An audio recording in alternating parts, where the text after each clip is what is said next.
अस्सलाम वालेकुम dear students, I am Imran Khan. आज के इस लेक्चर के अंदर हम 9th क्लास 1.5 एक्सरसाइज डिस्कस करने जा रहे हैं और इस एक्सरसाइज के अंदर हम डिटरमिनेंट ऑफ मैट्रिक्स के बारे में पढ़ेंगे। मैट्रिक्स का डिटरमिनेंट कैसे लिया जाता है आइए देखते हैं हम इस एक्सरसाइज के फर्स्ट पार्ट के अंदर। इस क्वेश्चन में question number 1 find the determinant of the following. इन तमाम मैट्रिसेस का हम डिटरमिनेंट फाइंड करने जा रहे हैं और हमारे पास पहला सवाल और इसमें ए मैट्रिक्स गिवन है -1 and 1 and 2 and 0 और इस मैट्रिक्स का हम डिटरमिनेंट फाइंड करेंगे। और डिटरमिनेंट फाइंड करने के लिए सबसे पहले हमने क्या करना है, ये मॉडुलस साइन, ये लाइंस, ये राशि खतात हमने जब तक मैट्रिक्स की ब्रैकेट्स को खत्म करके हमने ये मॉडुलस साइन या राशि खतात अगर हमने ना लगाए तो इसका मतलब है हमने डिटरमिनेंट फाइंड नहीं किया। हमारी डेफिनेशन के मुताबिक सबसे पहले यही देखा जाता है कि क्या बच्चे ने ब्रैकेट खत्म करने के बाद क्या उसने ये मॉडुलस साइन लगाए हैं या नहीं लगाए।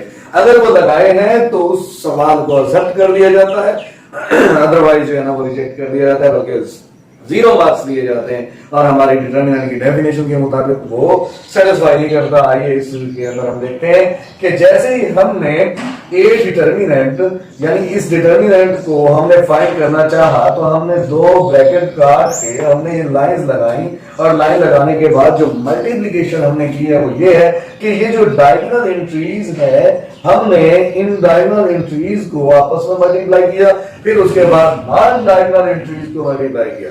डायगोनल और नॉन डायगोनल एंट्रीज को मल्टीप्लाई करने के बाद हमने लगाना है दरमियान में माइनस का साइन। अगर वो ऑलरेडी पहले से माइनस या प्लस हो तो हमें उससे कोई मतलब नहीं है। डिटरमिनेंट के अंदर यहाँ पर माइनस का साइन आता है और ये 1 0 0 और -2 हमारे पास इसका डिटरमिनेंट क्या आता है -2। इसी तरह हम नेक्स्ट पार्ट की तरफ आते हैं तो ये भी बिल्कुल इसी तरह है कि हमने बी मैट्रिक्स का डिटरमिनेंट फाइंड करना है और बी मैट्रिक्स का डिटरमिनेंट फाइंड करने के लिए हम क्या करेंगे, बी मैट्रिक्स की ये जो ब्रैकेट्स हैं ये हम खत्म करेंगे और हम ये साइन लगाकर हम उसी तरह जिस तरह हमने पहले किया कि डायगोनल एंट्रीज को मल्टीप्लाई किया, 1 मल्टीप्लाई बाय -2 और नॉन डायगोनल एंट्रीज को भी मल्टीप्लाई किया और दरमियान में हमने माइनस का सिंबल लगाया और इन दोनों को जैसे ही हमने सॉल्व किया 2 1 -2 और -3 2 6 और हमारे पास इसका डिटरमिनेंट क्या आया, माइनस का है। अब जैसा कि ये देखें सी पार्ट के अंदर, सी पार्ट में भी हमने मैट्रिक्स की ब्रैकेट को खत्म करके मॉडुलस का साइन लगाया और मॉडुलस के साइन लगाने के बाद जैसे ही हमने डायगोनल और नॉन डायगोनल एंट्रीज को मल्टीप्लाई किया और दरमियान में माइनस का साइन लगाने के बाद हमारे पास यहाँ बचा है 0। अब हम बात करते हैं इसका 4 पार्ट की तरफ और 4 पार्ट जो है ना सिमिलर है 1 2 3 यानी तीनों पार्ट जैसा है। तो यहाँ पर हमारे पास क्वेश्चन नंबर 2 और क्वेश्चन नंबर 2 के अंदर हमसे पूछा जा रहा है कि आप बताएं कि ये सिंगुलर है या नॉन सिंगुलर है। और सिंगुलर और नॉन सिंगुलर की डेफिनेशन के मुताबिक अगर किसी मैट्रिक्स का डिटरमिनेंट 0 के इक्वल आता है तो वो मैट्रिक्स सिंगुलर होता है और अगर वो मैट्रिक्स का डिटरमिनेंट 0 के इक्वल नहीं आता तो वो क्या होगा, नॉन सिंगुलर मैट्रिक्स होगा।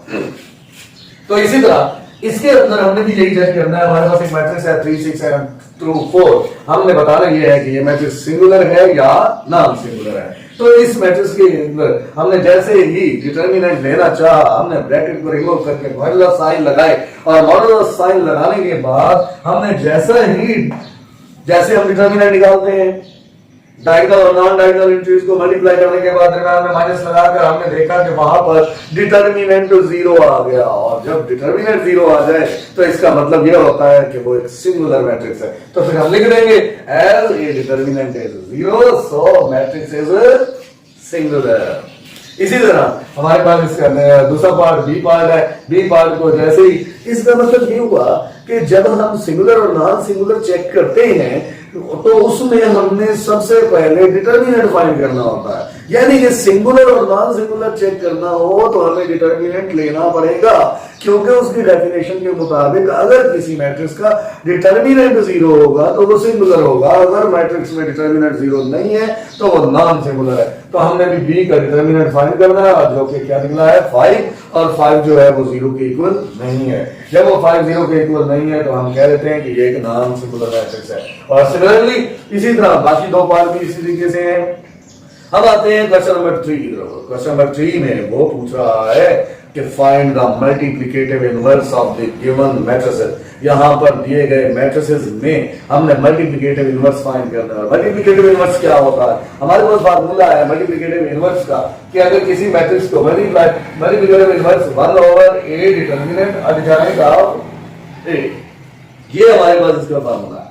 लेकिन उस फार्मूले के मुताबिक अगर हम इस फार्मूले को देखें, इसके अंदर हमें 2-3 चीजें रिक्वायर्ड है। वो क्या? एक तो ये डिटरमिनेंट, हमने डिटरमिनेंट फाइंड करना है, और दूसरा ये कि उस मैट्रिक्स का एडजॉइंट भी हमें पता होना चाहिए। और एडजॉइंट क्या होता है मैं आपको अभी बताता हूं। तो सबसे पहले हमने मैट्रिक्स का इनवर्स यानी मल्टीप्लिकेटिव इनवर्स जब फाइंड करना हो तो सबसे पहले हमने डिटरमिनेंट फाइंड करना होता है। सर ये क्या? जब सिंगुलर और नॉन सिंगुलर भी फाइंड करना हो तब भी हम डिटरमिनेंट फाइंड करते हैं, और जब मल्टीप्लिकेटिव इनवर्स फाइंड करना हो तब भी हम डिटरमिनेंट फाइंड करते हैं। इसका मतलब है सिंगुलर और नॉन सिंगुलर को जानने के लिए भी डिटरमिनेंट की जरूरत पड़ेगी, और जब मल्टीप्लिकेटिव इनवर्स हम फाइंड करते हैं तब भी हमें डिटरमिनेंट की जरूरत पड़ेगी। तो इसी तरह हम क्या करेंगे, इस ए मैट्रिक्स का डिटरमिनेंट लेंगे, और डिटरमिनेंट का वही पुराना तरीका हो क्या, डायगोनल और नॉन डायगोनल एंट्रीज को मल्टीप्लाई करके दरमियान में माइनस का सिंबल लगाना है। पहले डायगोनल एंट्रीज मल्टीप्लाई होंगी, फिर नॉन डायगोनल एंट्रीज मल्टीप्लाई होंगी, दरमियान में माइनस होगा,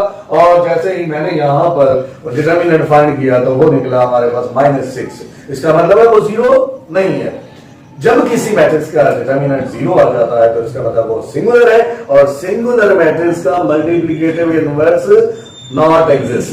तो इसका मतलब क्या होगा कि inverse is possible. So we know that A inverse is equal to 1/a determinant adjoint of A।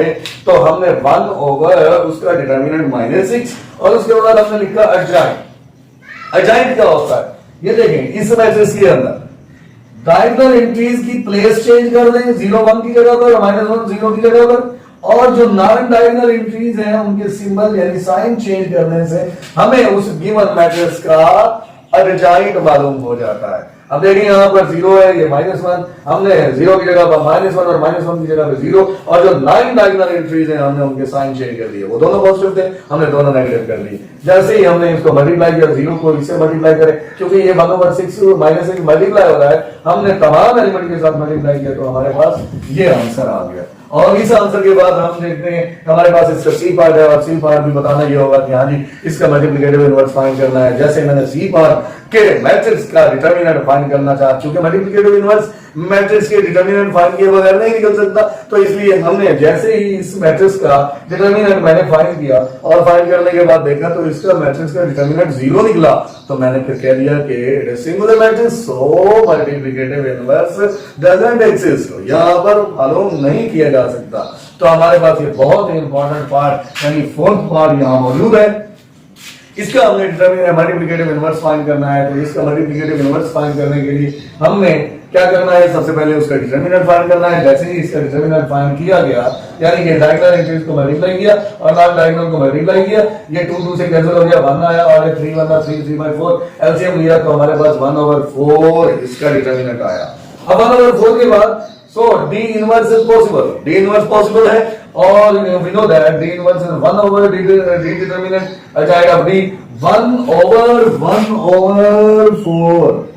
यहां पर होल 1/4, यानी कि ये बटे का बटा है, यानी कि ओवर के नीचे भी ओवर है, तो ये जैसे ही इसे मल्टीप्लाई डिवाइड करेंगे तो यानी कि 1 डिवाइडेड बाय 1/4, तो 1 मल्टीप्लाई बाय 4/1, तो ये ऑलरेडी 4 निकलेगा। तो फिर हम इसे यहाँ पर 4 मल्टीप्लाई कर देंगे इस मैट्रिक्स के साथ, क्योंकि हमने एडजॉइंट निकाला था। एडजॉइंट कैसे होता है, ये 1/2 की जगह पर पहुंच गया, और इन दोनों के हमने साइन चेंज कर दिया। जैसे ही 4 से मल्टीप्लाई किया तो हमारे पास ये आंसर आ जाएगा। डियर स्टूडेंट्स, आज के इस लेक्चर के अंदर इतना ही, इंशाल्लाह मिलते हैं नए लेक्चर में। अस्सलाम वालेकुम।